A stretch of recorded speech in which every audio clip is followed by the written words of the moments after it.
That was, and that's when I learned that I learned a little bit more. I never really had anything happen in my life like that because of my own, upbringing. There was never any issues like that.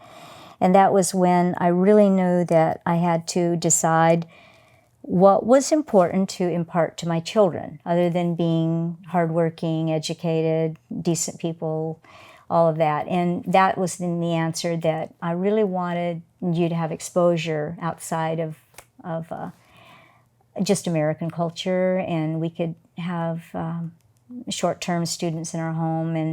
And then I got that idea to go to Europe, that I had to run away. And I really found that my stress behavior is healthy if I run away. And so your dad agreed to take you three for the month. And I went to 7 countries, I think I told you, in Europe, and it was phenomenal. It was really good for me. Had a lot of time to think and opened up my world, and it's where I met Renee, Irene Ratcliffe, that hosted us later, and in a bus stop I met her, and then she became a friend of our family, and all those experiences. And probably the reason I'm in London right now. Yeah, I think so. That was, I remember telling her that we had a budget of $40 a night, in London, even in 1979.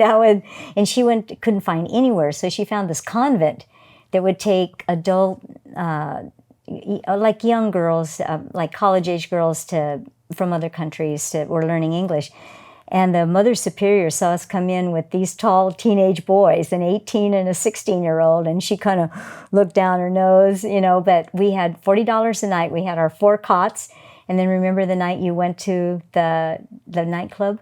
Yeah. Do you remember that? Yeah, of course. And then they had an 11 o'clock curfew, and it was like 10 to 11, and you weren't back yet. And then I looked out the balcony, and all three, Eric and Claire and I, and there you were running. And so I think it was Claire who said, "Brian!" And then you knew it was our street, and you got in.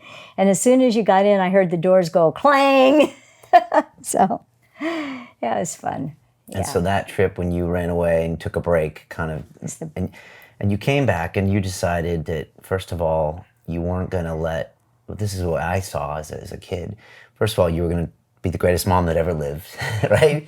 You were going to expose us to all this international travel and international people. And then you obviously weren't going to say bad things about my dad. I mean, that was something you both were always really good about.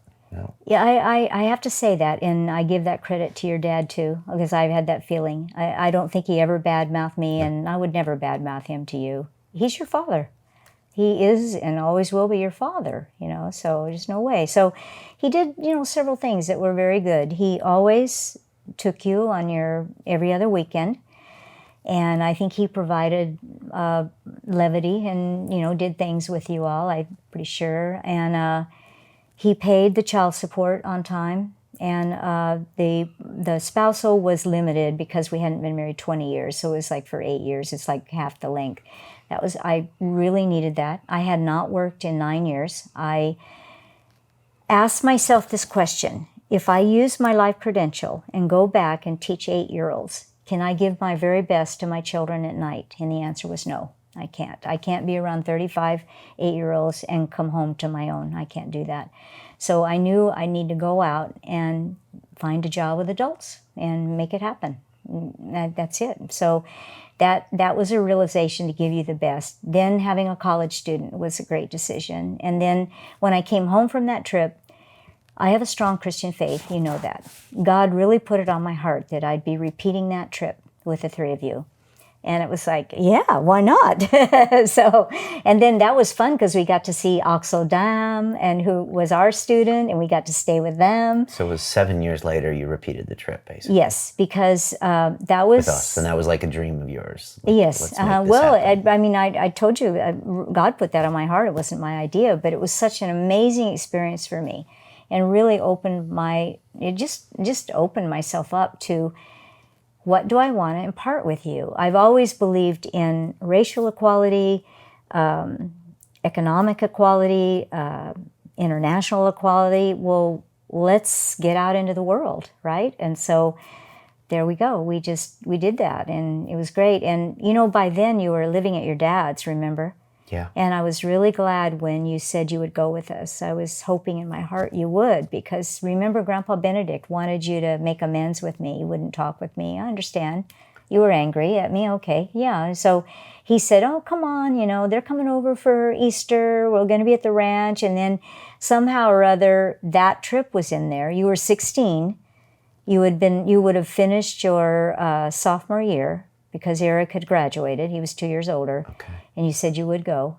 And Grandpa kind of talked me into it? Well, or? he talked you into even talking to you. Yeah, because we were all going over to the Bar D for Easter, like we often did. Okay. And he wanted you to come, but because I was there, you weren't really you were angry at me. That's understandable. Why was I so angry? Well, because I you always saw directed my that. anger at you. Well, why? Children do that with their parents. Just wait a few years. No, I know. Have you seen that in Gabby? Oh yeah, I have. Okay, yeah. well, But we are just the closest is it target. because we have personalities that are the same?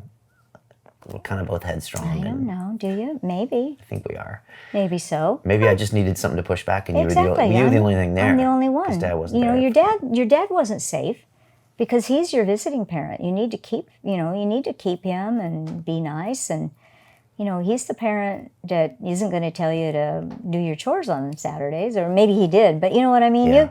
It's normal. It would be normal in my own family that it'd be the one that was telling me to do things that. But I was the only kid that gave you such a hard time. Well, you had so many good things about you. You were easy. You were smart. I mean, you did your science fair projects. Okay, it was 2 a.m, but we got them done. We did. Your teachers liked you. You were always smiley and fun. When you went to the magnet school you were a minority. I loved that. Yeah, it was great. You were a minority at this African American and Hispanic school, and you learned rap, and you learned, what's the other? You learned how to rap, and you learned how to break dance. Break dance. Yeah, you got it. Yeah, you did all that for us. And, even though we lived in a nice house in La Jolla, I hate elitism. I've always hated elitism, and I wanted no part of that for you kids. No part of that. No way.